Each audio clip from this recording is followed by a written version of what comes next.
갈라디아서의 말씀 3장의 말씀을 묵상합니다.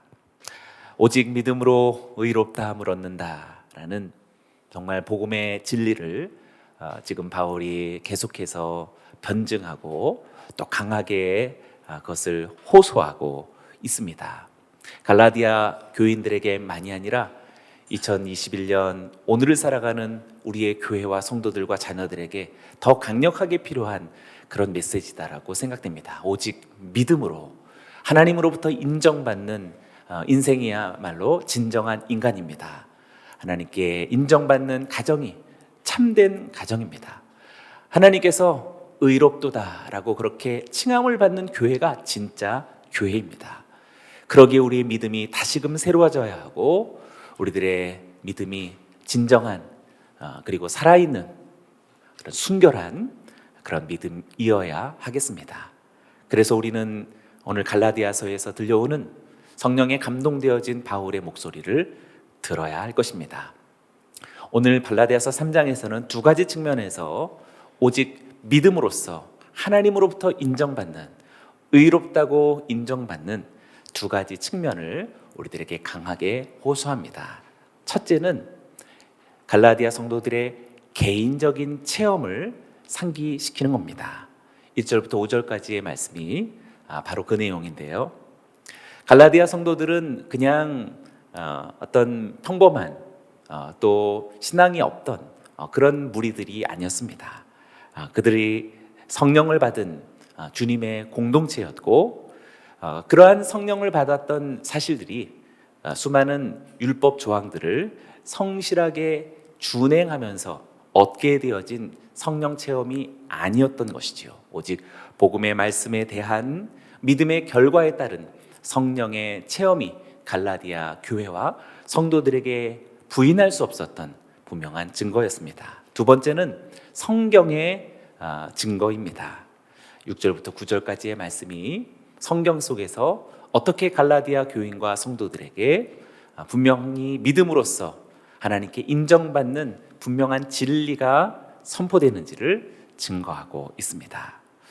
오늘 우리들에게도 두 가지 증거가 있습니다. 여기 있는 저와 여러분들의 숨길 수 없는 우리 각 개인의 신앙 체험이 있고, 두 번째는 1.1에 변함이 없는 하나님의 전능하신 말씀이 그것을 우리들에게 증거해주고 있습니다.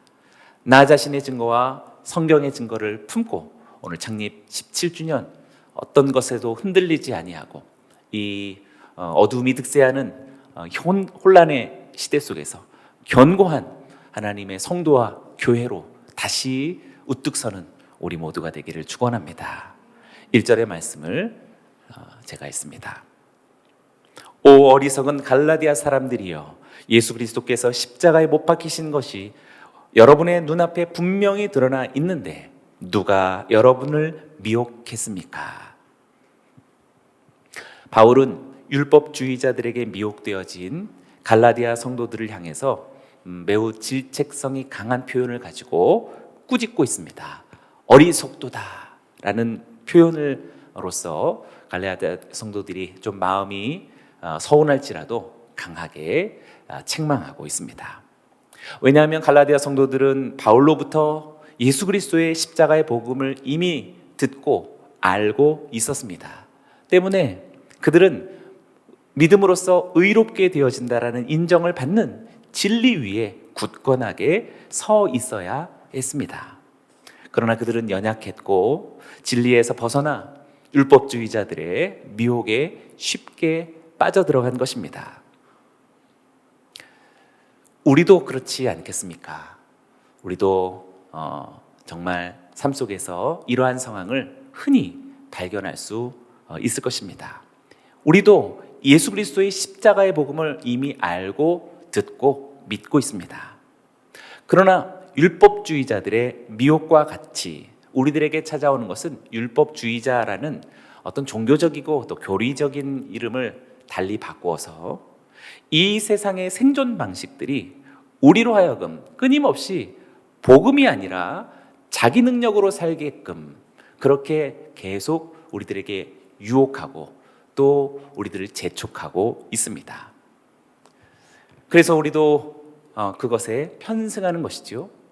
십자가의 은혜가 아니라 세속적인 성공 방식이 자신을 발견하는 가장 중요한 모토가 되고 있습니다. 저와 여러분 누구입니까? 어디서 여러분들의 의미를 발견하고 가치를 확인하며 살아가는 목적과 행복의 근거를 어디에서 찾고 있습니까? 잠깐 교회에 와가지고 종교적인 행위 속에서만 그것을 느끼고 다시 모든 대부분의 삶 속에서는 잘 살아야 된다든지 성공해야 된다든지 그리고 비교 우위 속에서 저 사람보다 나아야 한다든지 이런 수많은 가치관들이 우리들의 중요한 삶의 목적이 되었다면 여지없이 우리는 갈라디아 성도들이 들었던 바울의 꾸짖음을 들어야 하는 것입니다.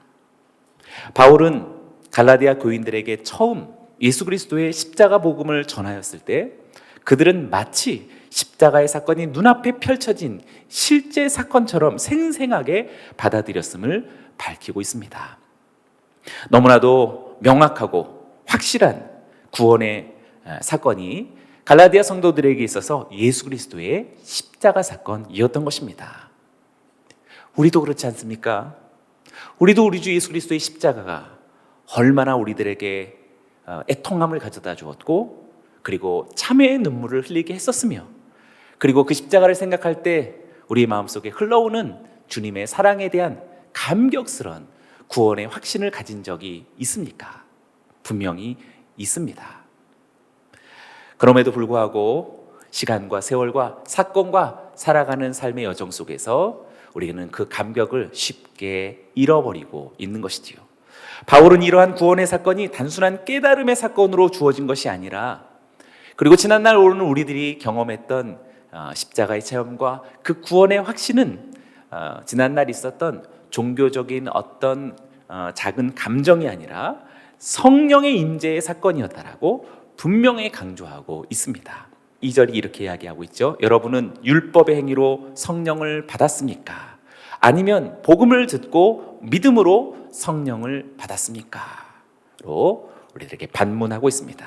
성령의 임재는 사람이 노력해서 얻은 결과가 아니라 오직 믿음으로 주어지는 하나님의 선물이라고 그렇게 강하게 말하고 있습니다. 우리도 그렇습니다. 우리가 성령을 받은 것은 오직 예수 그리스도의 복음을 듣고 믿음으로써 주를 영접했을 때 받은 엄청난 하늘의 사건이 아니겠습니까?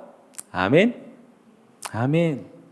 예수 그리스도께서 십자가에 못 박히신 것은 나를 구원하시기 위한 하나님의 구원 사건이었고 그리고 이것은 성령의 임재가 아니고서는 결코 있을 수 없는 결코 나 자신의 것이 될 수 없는 그래서 오늘 이렇게 예배의 제단 앞에 하나님 앞에 영과 진리로 예배할 수 없는 엄청난 삼위일체 하나님의 신적 사건이었다라는 사실을 우리들에게 바울이 말하고 있습니다. 우리도 바울의 이 말을 분명하게 인정하고 믿음으로 화답합니다. 여러분 이것을 믿으십니까? 아멘. 할렐루야. 우리가 믿음으로써 십자가의 사건을 믿었고 또 믿음으로써 성령을 받았다라는 사실을 결코 오늘 잊지 않기를 원합니다. 그럼에도 불구하고 3절을 보시지요. 이것이 우리들에게 쉬운 문제가 아닙니다. 3절을 같이 한번 읽어봅니다. 시작. 여러분도 그렇게도 어리석단 말입니까? 성령으로 시작했다가 육체로 마치려고 합니까? 또 한번 어리석다라는 단어를 써서 아주 강한 어조로 갈라디아 성도들에게 도전하고 있습니다. 바울은 갈라디아 성도들 자신의 경험으로 볼 때 율법의 행위가 아닌 믿음으로써 성령을 받았음이 확실함에도 불구하고 다시 율법으로 돌아가려는 그러한 정황들이 목격된 것이지요. 성령으로 시작했다가 어떻게 이렇게 다시 육체로 마치려는 것과 같은 어리석은 일, 어리석은 삶으로 돌아가려는 것입니까? 라고 질책한 것입니다.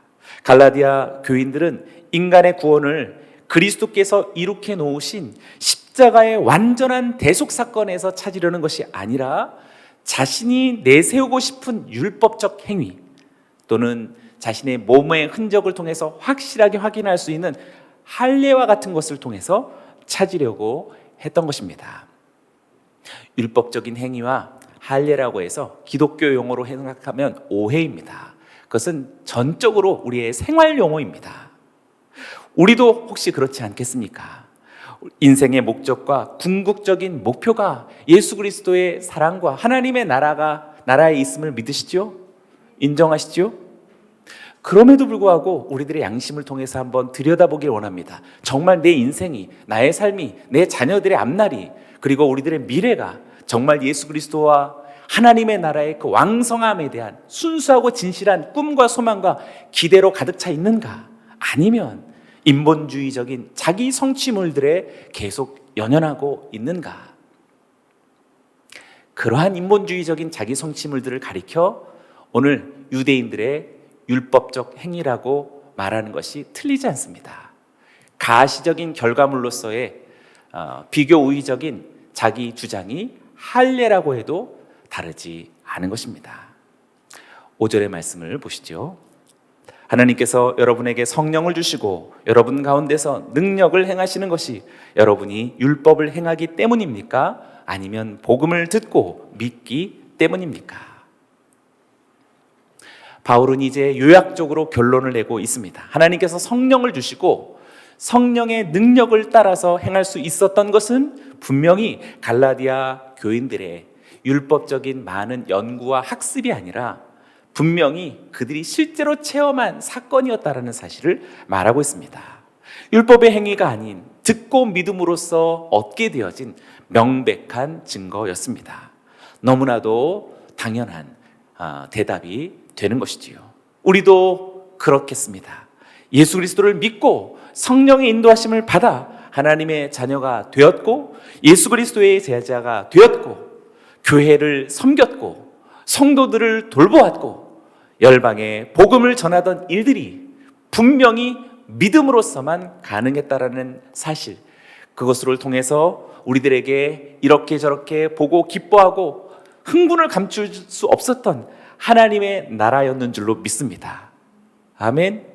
온누리교회 36주년이 그랬습니다. 오늘 남양주 온누리교회 17주년에 지나온 날들을 다 돌아보면 그것은 정말 믿음의 사건이 아니고서는 불가능한 일이라고 말할 수 있습니다. 그것은 정말 예수 그리스도의 십자가 사건의 결과였고 정말 남양주 온누리교회 17년의 역사는 성령의 임재로 말미암는 하늘의 사건의 수많은 흔적들을 우리가 향유하였고 그것에 감사했던 것이라고 말할 수 있습니다. 저와 여러분들의 믿음의 세계에서만 펼쳐질 수 있는 신비로운 하나님의 나라였습니다. 할렐루야. 옆 사람들에게 축복합니다. 당신이 우리들의 증거입니다. 아멘. 여러분이 온누리 교회이고 여러분이 남양주 온누리 교회입니다. 여러분들이 증거입니다. 여러분들의 믿음을 통하여서 꽃 피어났던 수많은 17년의 하나님의 역사를 우리는 마땅히 찬양해야 하고 감사해야 할 것입니다. 할렐루야. 더 확실한 증거는 여기는 저와 여러분들에게만이 아니라 하나님의 말씀에 있다는 것입니다. 바울 사도는 이제 6절부터 9절까지 분명하고 확실한 증거가 하나님의 말씀인 성경에 있다라고 그렇게 확증합니다. 6절과 7절을 같이 읽어봅니다. 시작. 이와 같이 아브라함도 그가 하나님을 믿었더니 이것이 하나님께 의로 여겨졌다고 했습니다. 그러므로 여러분은 믿음에서 난 사람들이 바로 아브라함의 자손임을 아십시오. 오직 믿음으로 의롭다함을 받는다는 하나님의 진리가 선언되었던 것은 아브라함에게로까지 거슬러 올라갑니다.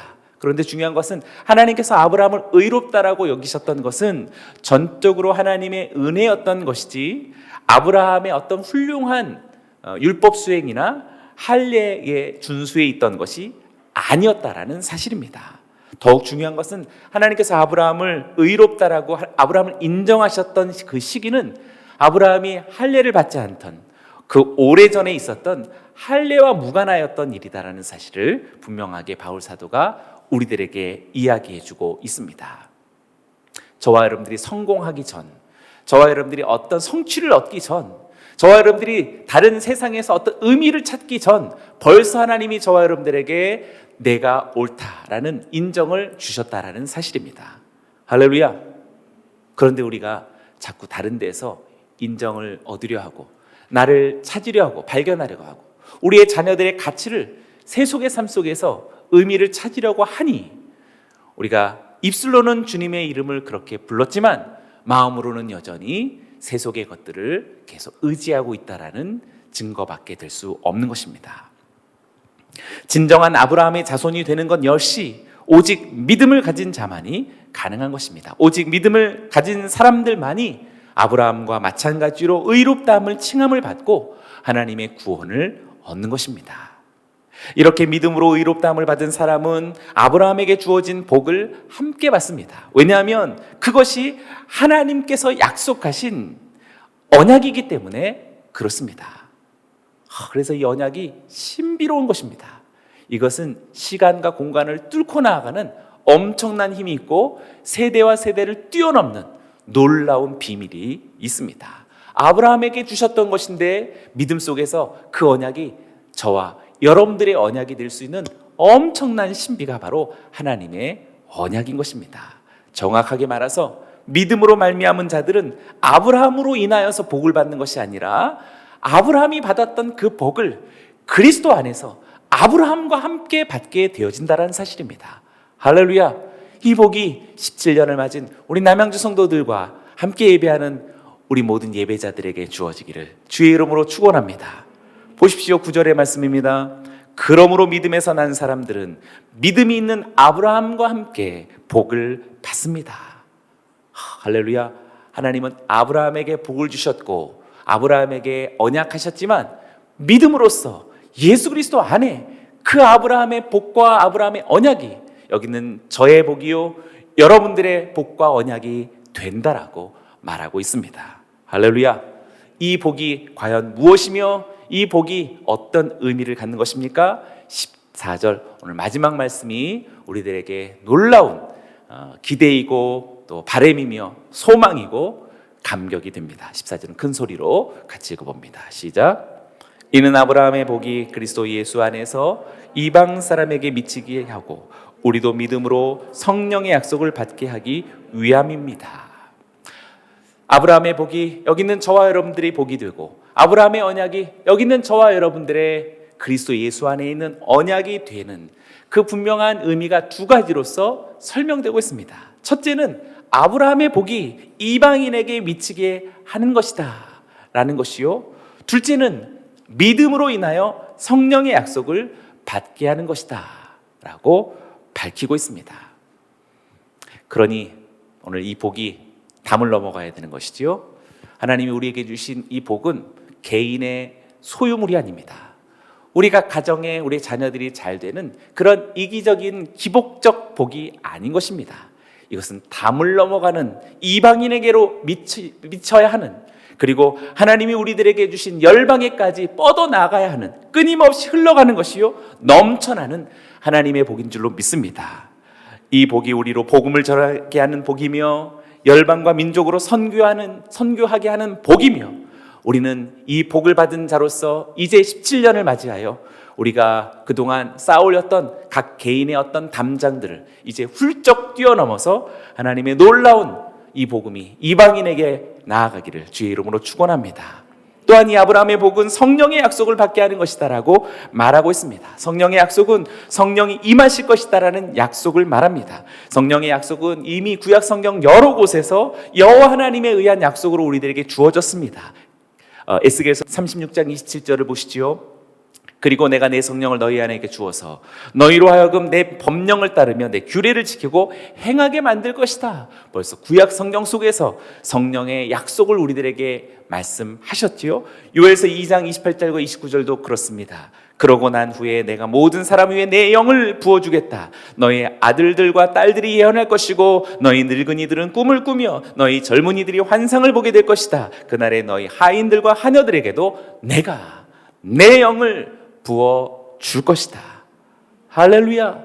구약 성경 속에서 약속되었던 이 놀라운 하나님의 성령을 주실 것이다라는 약속은 마침내 예수 그리스도의 죽으심과 부활을 통해서 성취되었고 오순절 성령 강림을 통해서 실현되었습니다. 그리고 오늘도 우리는 오직 예수 그리스도의 십자가의 죽으심과 그의 부활하심을 믿음으로 인해서 성령의 약속이 벌써 우리들에게 성취한 성령의 사람이 되었고 오순절 성령 강림처럼 날마다 불어오시는 성령의 바람, 그리고 생수와 같이 쏟아지는 성령의 역사로 인하여서 우리는 그 성령의 역사를 실현하며 살아가야 할 하나님의 자녀들이요 주님의 교회인 줄로 믿습니다.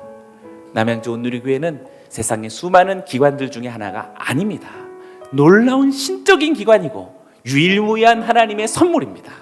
저와 여러분들이 27주년을 기뻐하고 감사하면서 다시 한번 이 담을 넘어 하나님이 원하시는 저 이방 나라의 하나님의 복음이, 그리고 무엇보다도 저와 여러분들의 가슴 속에 꺼지지 않는 성령의 불이 활활 타오르는 주님의 교회가 되기를 주의 이름으로 축원합니다. 할렐루야. 우리 하나님께 감사의 박수 올려드립니다.